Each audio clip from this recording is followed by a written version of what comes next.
Welcome to episode 1466 of the Multifamily Collective. It's Friday night. We're on the heels of the NAA 2023 Apartmentalize, and I have some afterword thoughts. Attended the conference this year. It was awesome because it was in Atlanta, but had a few thoughts. I just completed the survey that was sent out. Had Clark Herbert on the podcast that we had set up live there at the conference on the trade show floor, and had an opportunity to talk with him. And he had reminded me that the survey was coming out, and he also reminded me that we should do it quickly because you need that recency of the event, of the experience, so that you give some real feedback that would be constructive for future events.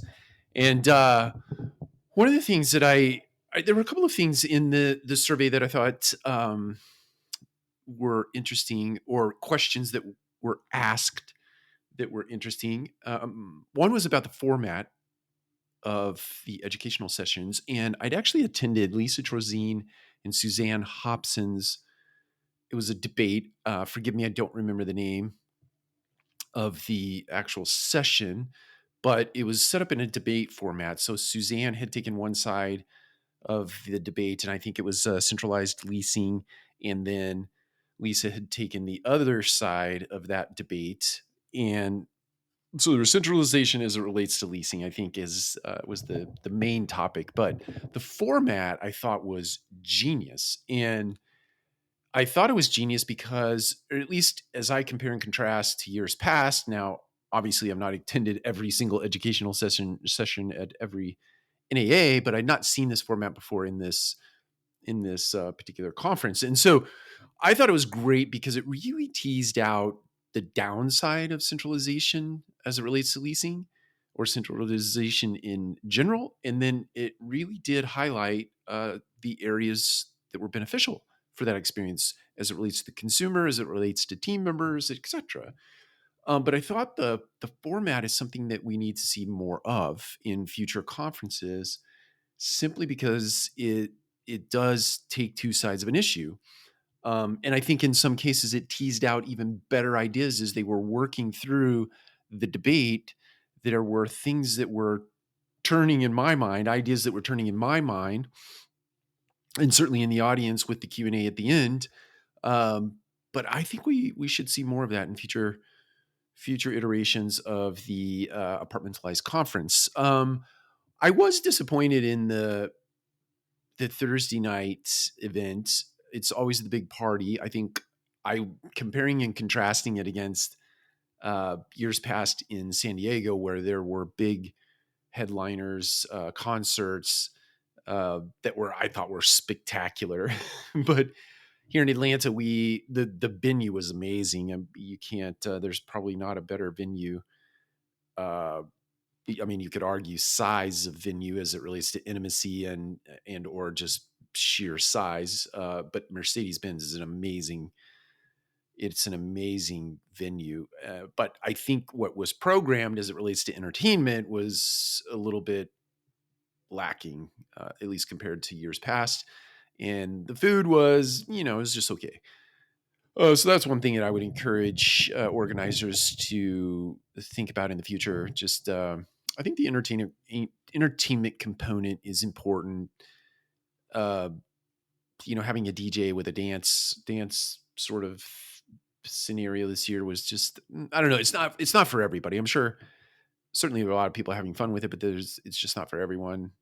And frankly, I don't know. It's an impossible task to figure out what is good for everyone. In fact, I said you can't satisfy 100% of the people. I said that to somebody I was with. And, but I do think the headliners, concerts and things of that nature are pretty fun.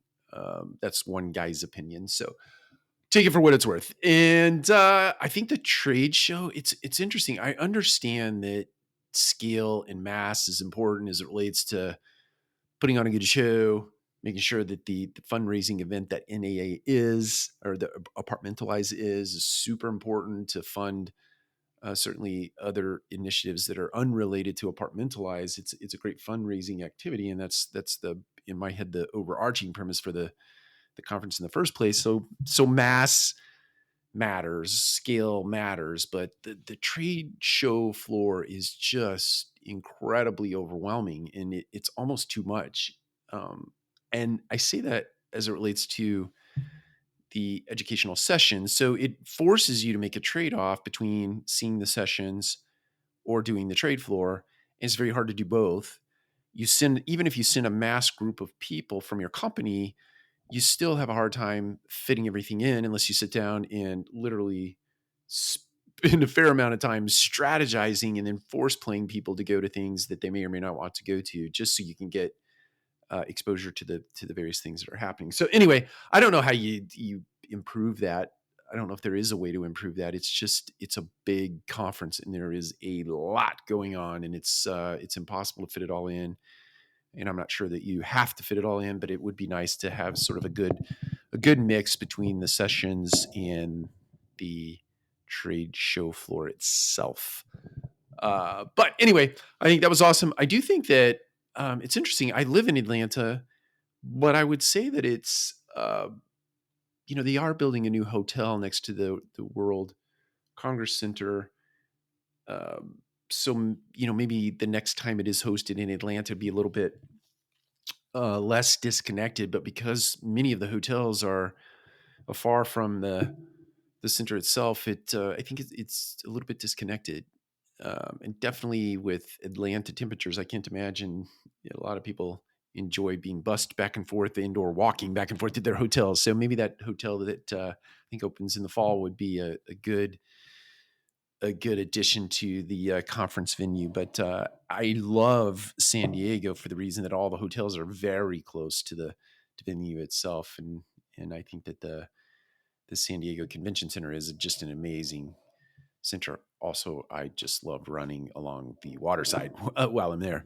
Anyway, that's compare and contrast between Atlanta. Even though I live in Atlanta, I like Atlanta. I think San Diego is a much better venue for the conference.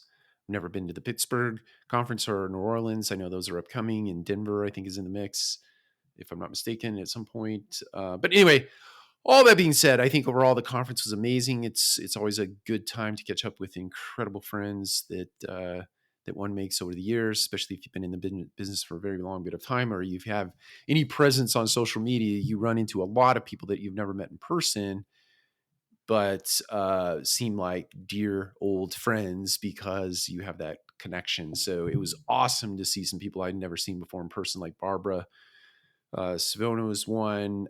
Jessica Fern Kirkland is another person that I not ever met in person. Adrian is another person I'd not met, who lives here in Atlanta, frankly. Jennifer Carter, I think I'd never met in person, but just some amazing people. Got to see Jessica Pope again, one of my favorite humans. I'd not seen her since last year's NAA. I got the opportunity I set my podcast up there and had an opportunity to do 11 or 12 interviews. Saw Don Beveridge, another one of my favorite humans, Donald Davidoff, had a chance to sit down with him. Craig Eberts from the NAA sort of designs the conference, the educational portion of the conference. I had an opportunity to speak on a panel with some just industry icons, which was a highlight for me. Intimidating, but a highlights. And Jessica Donaldson, who I met very briefly last year, I think it was last year or the year before in San Diego. We worked for the same company. Prior to my arrival at Ragnar Residential, we worked at Mills Properties together. Just a darling human being, and many, many more. The Radco team had 15 people or 16 people at the conference, and the grouped text messages and the Instagram feed and the LinkedIn feed full of Radco people was awesome. It was awesome to see Radco highlighted in a lot of presentations. That's always a neat moment. It's always gratifying to see that your culture and your people that work in the organization are just highlighted in ways that are just pretty awesome.